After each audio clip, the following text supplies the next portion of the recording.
G'day viewers, Jeff from McCree's Gardening. Today we're going to talk about maintenance of equipment. We'll have a look at maintaining a mower. This is the way I do it. Lots of different ways, but I'll just show you my procedure. When you've got a mower, it's easy to take it down to the shop and they'll fix it for you. Costs you a few $100s, but there's a couple of problems. Today, in this day and age, mower shops are very busy. There's not as many as there used to be. And what's happening is that they take a long time before you get your service. If you're just a normal private person, you could wait 4 or 5 weeks before your mower's looked at.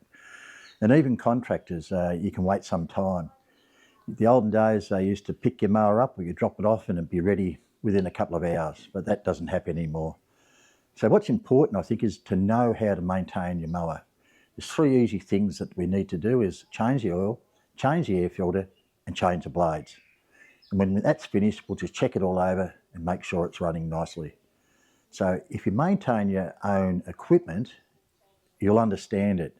And if you understand it and you're out in the field and you have a breakdown, you'll know how to fix it. Okay, so what we're going to do today, we're going to have a look at maintaining this old mower. It's about 3 years old, Massport contractor, really reliable machine, fantastic. I normally change the oil every 20-25 hours, or if it starts getting a little bit dirty, I'll change the oil. Never let the oil get dirty, so that's one thing to watch out for. What I do is I use the back of the ute. That's my tray. It's a simple way to have it working standing up. I don't like leaning on the ground or hands and knees on the concrete, so I tend to use a back of the ute. Tools we're going to require, we're going to use a rattle gun, which will take our carrier bolt off. We've got our high lift blades that we're going to replace, and also we're going to replace our air filter. Now before we do this, before I do anything, we're going to take the spark plug arrestor away so that it can't possibly start. Now really what you should do is take the spark plug out altogether, because you can get spark jump from the lead to the spark plug. But if you've got it far enough away and maybe put a bit of cloth between the two, you should be right. The reason is that when you take your blades off, that mower can start quite. Draining the oil out of the mowers, you can actually tip them on this side into a bucket.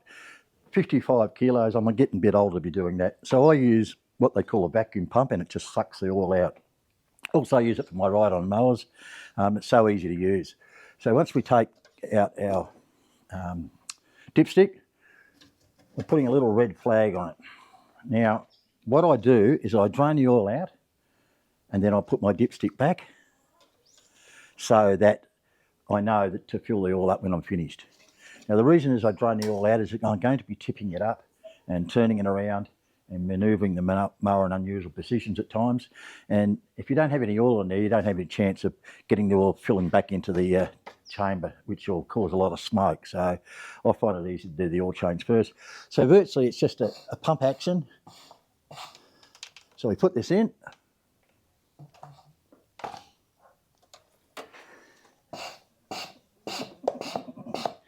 And then I'll suck all the oil out. As you can see, the oil come down. So as you can see, the oil will come out of the chamber and then it'll just go down. Just go down into a little vacuum pump. So when that vacuum pump's full up, we just pull that back into a oil can and away we go. So once we've done that, we can then move on to the changing of the blades. Okay, so vacuum pump's finished. Oil's removed, and we're going to put the dipstick back with a red tag. Because once you've finished and you've changed the blades and the filter and you clean the mower down, you might forget to put the oil in it. As you get older, that's what happens. So I use this to remind me, make sure I put the oil in when I finish. No oil, engine's finished, that's it. When I'm working, I like to wear gloves. Nice thin wearing gloves, got a little bit of grip to them. I can use screws and support it. Keeps the hands clean, stops me getting skin knuckles, which is more important. Now, when lifting the mowers up, it's always the spark plug up to the sky. So what that means is you don't want to be pushing that oil back down into the chamber, because otherwise you're going to have a smoky mower, even if you've drained it out. So just a little L shape, just hooks the mower in, just nice and tight. So as you can see, it makes it so much easier. I can actually look around, got plenty of room to work in, going to use the rattle gun to take the base plate off. Okay, so we're underneath the carrier. It's a blade carrier with the blades on it. So we're going to use a rattle gun to take it off. So using that, now make sure that's on properly, because if it's not and you strip the nut, you're going to be in trouble. If you do it, and we've probably all done it, you can use a bolt extractor.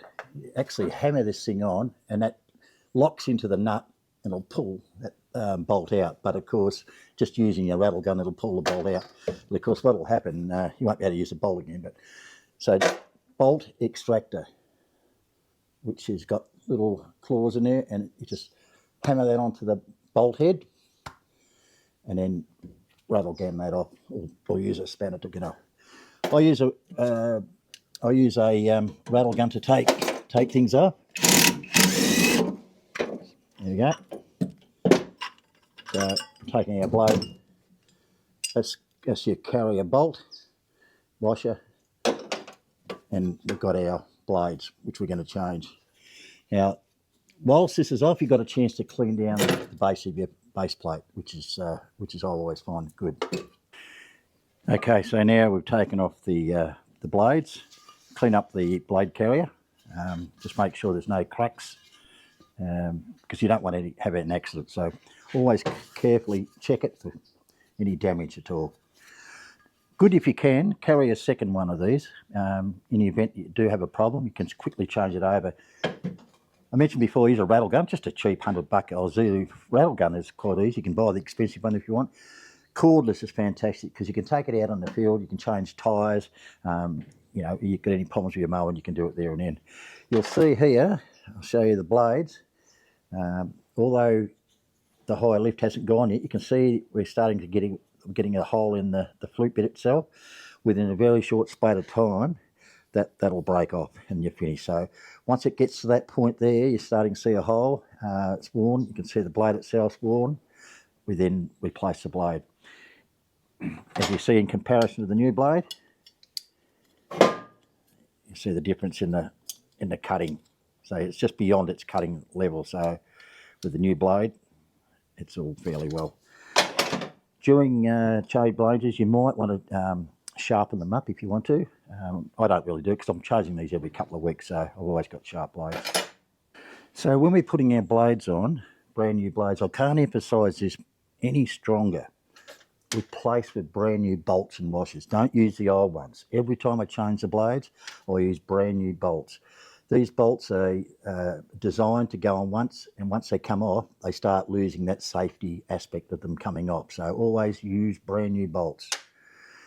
Think about the sequence. We've got the bolt, and we're going to get our little spring washer that's going to go into the blade itself. Then we're going to go on to the fitting of our blade carrier. Now, don't do like I've seen some guys do, put this back to front. So just think about what you're doing. That's the top, the flute goes up, and then we finish off with a washer, and then we finish off with our bolt. And put that. Now, what I suggest here is that I don't use a rattle gun to tighten them up. These blades are designed to be swing backs, and what I mean by that is that if you have them too tight, they won't swing back, and if you hit something, it'll become unbalanced. So what I do is I just put these on, so we get a bit of movement. You can see I've just got enough.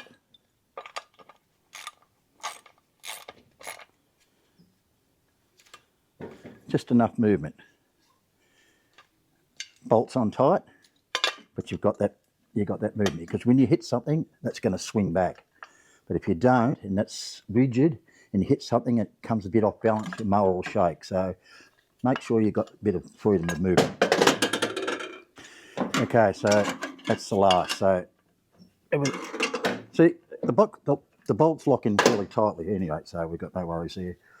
And of course, don't forget, we're going to clean underneath our carriage. You get bits and pieces of wire, of crap under there. So we put all that on, blades are swinging freely, bolts are tight, nice and tight, and we're going to put our blade carrier on and we'll rattle gun that on. So when we put that on, we'll line that up with our bolts, we'll put that on, and we'll use a rattle gun to tighten it up. Because I do this a lot, rattle gun, you sort of know when it's tight enough. You can use a torque wrench because in your manual there'll be a certain torque requirement of a figure that you use to tighten up your bolt. So you use this torque when it clicks, it's at the right torque. But I don't think you need to go that far. I think once you've changed them enough times, you're fine. But if you're a little bit worried about over tensioning it, consider a torque wrench. Quite easy to use. So once we've lined our bolts up, we've got it set finger tight. So just swing it around, make sure you've got the clearance. I know it's right because I've got it on the lugs there, but just double check, just make sure it clears the base. Once you've done that, you can then think about doing your tightening up with it.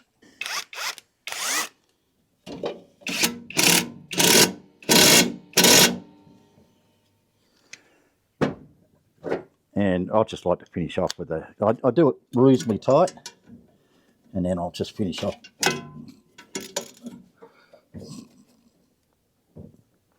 See, that's tight, that's fine. So there we go, that's completed that one. As I say, make sure the spark plug's out, because if you've got that throttle turned on, you never turn it off properly, this thing will fire up and you've lost a hand, and it's happened to a lot of people. You have to be very, very careful. See, it's all spinning nice and free, so all job's done on that. After everyday use, the air filter, we should clean them down. Now, it's got a pre-filter. By the way, with your equipment, get yourself a little air gun. You can hear it in the background, it's so quiet. So easy just to blow things down. Each day, fill them up to just a nice little gentle, don't go right in there because they'll damage it, but just a nice blow. But that's, as you see, that's gone. That's too dirty. That's the new one in comparison, as you'll see. So I'll replace that, that'll get all replaced. The pre-filter, it's pretty clean. Some people clean them in petrol. Some people then soak them in oil, and I just make sure that's clean. I don't want oil going into the paper. It's only a paper filter, so I don't do that. But anyway, that's what I do. Everyone's different. So we put the pre-filter on, and job's done there. So that will make that machine go like a rock. Put the covers back on. Right, so we've done the blades, we've done the filter, and now we're going to come to the engine oil. So we've replaced, we've drained the oil out. We've got our little red tag that we can take off now. Make sure you don't lose it. And we just fill that up. Now, your specifications on your mowers will have how much. This particular one takes 600 mil. Most of the commercials are 600 mil. Just check your book and make sure it's 600 mil, not 700, not 650, 600. You put a little too much in, and that's where you get your smoking from. So nice clean oil, and that will then make the motor last a bit longer. I change them, I said before, 20 to 25 hours. Sometimes it depends on the conditions. If they've been dusty conditions, I'll do it more. I'll check the gauge. It's on the number 2, which is perfect. So we put that on. So now what we do is we'll clean it all down. Remember to put our spark plug back on, because how many times you get out there, it won't start. When I first started, I did this.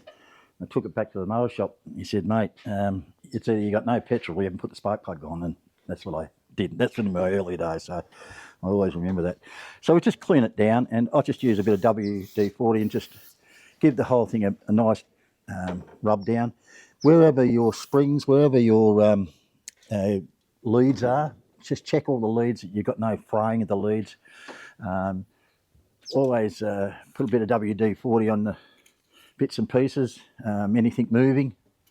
You'll see here, we'll just make sure it's same with your catcher spring, and then just rub all that down.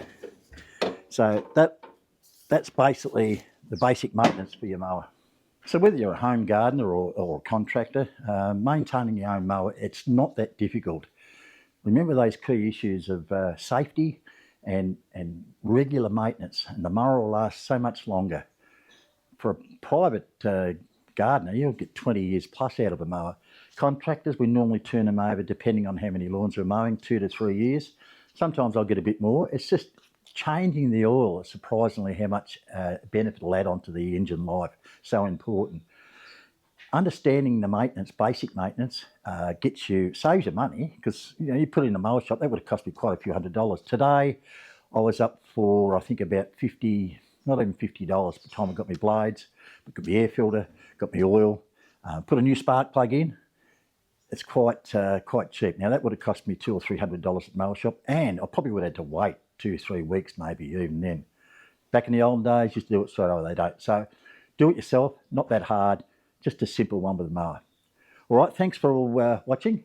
Please subscribe if you're new to the channel, and please, love to hear your comments.